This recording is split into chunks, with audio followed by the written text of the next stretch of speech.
أعوذ بالله من الشيطان الرجيم. بسم الله الرحمن الرحيم. وإلى مدين أخاهم شعيبا قال يا قوم اعبدوا الله ما لكم من إله غيره قد جاءتكم بينة من ربكم فأوفوا الكيل والميزان ولا تبخسوا الناس أشياءهم ولا تفسدوا في الأرض بعد إصلاحها ذلكم خير لكم إن كنتم مؤمنين. ولا تقعدوا بكل صراط توعدون وتصدون عن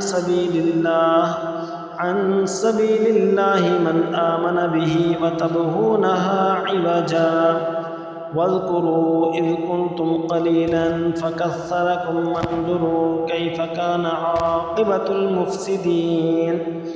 وإن كان طائفة منكم آمنوا بالذي أرسلت به وطائفة لم يؤمنوا فاصبروا حتى يحكم الله بيننا وهو خير الحاكمين.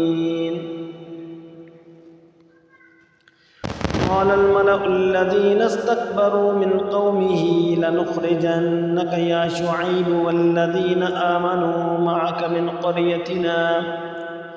من قريتنا أو لتعودن في ملتنا. قال أولو كنا كارهين قد افترينا على الله كذبا إن عدنا في ملتكم بعد إذ نجانا الله منها وما يكون لنا أن نعود فيها إلا أن يشاء الله ربنا وسع ربنا كل شيء علما.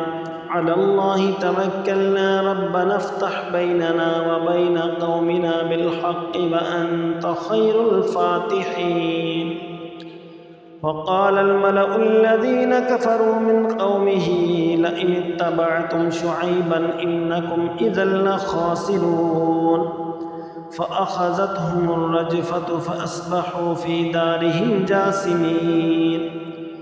الذين كذبوا شعيبا كأن لم يغنوا فيها الذين كذبوا شعيبا كانوا هم الخاسرين.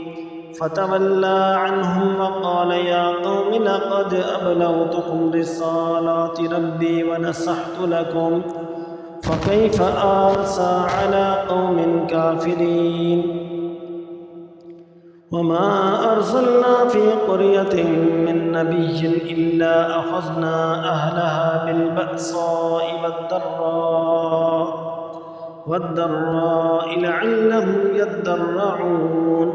ثم بدلنا مكان السيئة الحسنة حتى عفوا وقالوا قد مس آباءنا الضراء والسراء فأخذناهم بغتة وهم لا يشعرون. ولو أن أهل القرى آمنوا واتقوا لفتحنا عليهم بركات من السماء والأرض ولكن كذبوا فأخذناهم بما كانوا يكسبون.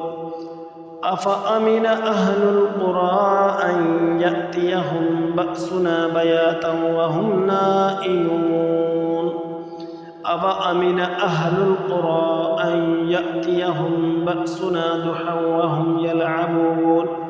أفأمنوا مكر الله فلا يأمن مكر الله إلا القوم الخاسرون. أولم يهد للذين يرثون الأرض من بعد